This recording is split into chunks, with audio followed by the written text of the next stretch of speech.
Our project is a fire alarm sensor. Now let us look upon the components which we used in our project.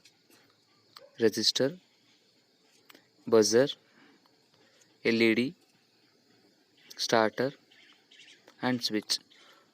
Now let's see the circuit diagram. Now let us study out our circuit diagram.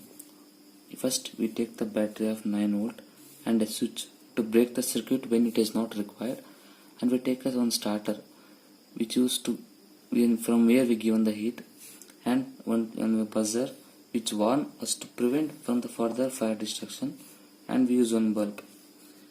Initially we connect the positive terminal of the battery to the starter, one of the terminal of the starter, and the negative terminal of the battery is connected to the bulb and the buzzer, and the positive terminal of the buzzer and the bulb is connected to the another terminal of the starter.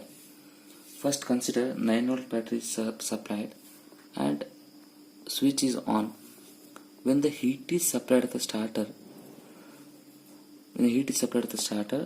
the circuit get completed and the buzzer start making noise and the bulb glows, so that corresponding to the glows and they make noise, so that we can conclude that somewhere the wire gets fire.